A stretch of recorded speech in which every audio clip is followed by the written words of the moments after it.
โอเคสบายดีทุกคนวันนี้จะพามาเรียนภาษาจีนเกี่ยวกับโรงแรม房间钥匙房间钥匙กระเจห้อง房费多少房费多少ค่าห้องพักเท่าใด房间号码房间号码房间号码เบอร์ห้อง登记表登记表ใบลงทะเบียนเข้าพัก单人房单人房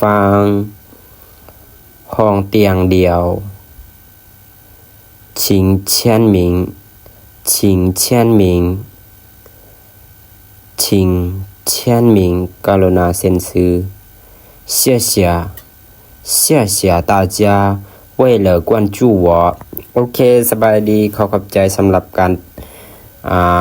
ติดตามและรับชม